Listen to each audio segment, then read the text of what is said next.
Assalamualaikum warahmatullahi wabarakatuh. Perkenalkan, nama saya Firmansyah dari Prodi Sistem Informasi B. Nah, di sini saya akan menjelaskan tentang sejarah perkembangan sistem informasi.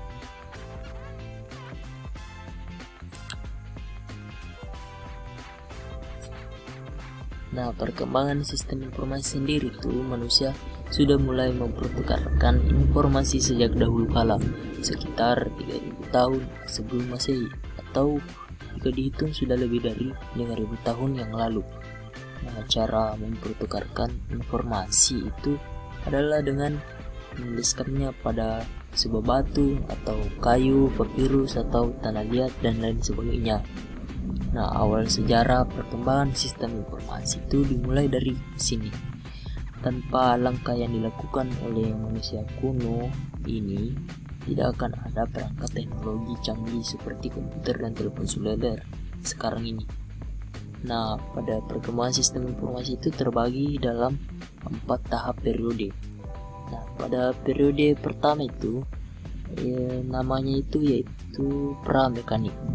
Pada periode ini, komunikasi menggunakan simbol untuk menyampaikan informasi. Pada tahun 3000 sampai 2000 sebelum Masehi, manusia menggunakan gambar juga untuk menyampaikan pesan. Contohnya adalah bangsa Fenisia yang mendiami Timur Tengah. Saat ini namanya Lebanon, menciptakan model yang sama. Bangsa Yunani kuno mengadaptasi simbol milik bangsa Fenisia dengan menambahkan huruf vokal yang membuatnya mudah digunakan. Nah, berikutnya itu bangsa Romawi kuno kemudian juga memakainya, yang mana saat itu menjadi alfabet yang kita kenal dan gunakan saat ini. Pembuatan buku dari papirus yang dilakukan dimulai pada tahun 600 sebelum Masehi. Pada awalnya hanya pemuka agama dan pemimpin yang memiliki koleksi buku. Setelah itu ada bangsa Mesir kuno yang menciptakan sistem angka, sehingga juga mengarahkan pada penemuan alat bantu hitung yang disebut abakus. Nah, pada tahap periode kedua itu namanya adalah mekanik. Masa ini termasuk dalam masa abad pertengahan, di mana orang sudah menggunakan peralatan yang untuk menyimpan, mengolah, dan merekam informasi. Salah satu penemuan terpenting dalam masa ini adalah mesin cetak Gutenberg dari Jerman. Penyampaian informasi menjadi lebih mudah dikarenakan mesin cetak dapat memproduksi tulisan yang sama dalam jumlah besar. Nah, pada tahun 1600, komputer atau mesin hitung pertama kali diciptakan oleh Blaise Pascal. Komputer ini disebut sebagai Pascaline dan dianggap sebagai titik awal mesin menggantikan otak manusia dalam menghitung data. Nah, berikutnya itu adalah periode ketiga, yaitu periode elektromekanik.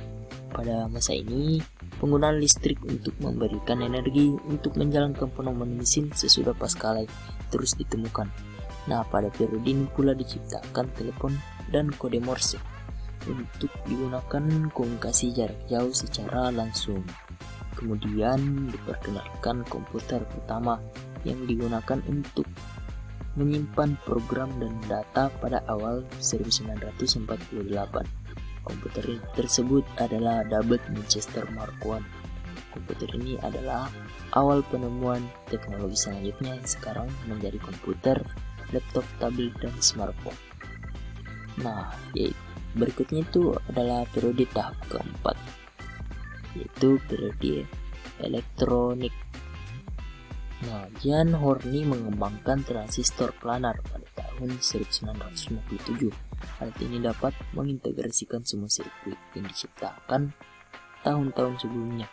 Nah, pada tahun 1960, Departemen Pertahanan Amerika Serikat mendirikan ARPANET, atau singkatan dari Advanced Research Project Agency Network, yang mana ini adalah cikal bakal dari internet yang Anda gunakan sekarang ini. Pada saat itu ARPANET hanya digunakan untuk pemerintah, penelitian, dan universitas. Peneliti dari MIT yang bernama Licklider memperluas ARPANET ke jaringan komputer di seluruh dunia untuk interaksi sosial. Ini terjadi pada tahun 1992. Pada tahun 1968, Andre Grove, Gordon Moore, dan Robert Noyce telah menciptakan microchip pertama kalinya. Mereka lalu menjual rancangan tersebut kepada Intel dan diproduksi secara massal. Nah, setelah keempat era tadi, perkembangan teknologi berlangsung secara cepat. Ditemukannya sistem operasi Unix, komputer dari Apple, sistem informasi Windows, Linux, era.com, dan masih banyak penemuan terbaru lainnya yang belum bisa kita sebutkan satu persatu. Nah, semoga artikel penjelasan sejarah perkembangan sistem informasi di atas bisa menambah pengetahuan kamu di dunia komputer. Sekian dan terima kasih. Wassalamualaikum warahmatullahi wabarakatuh.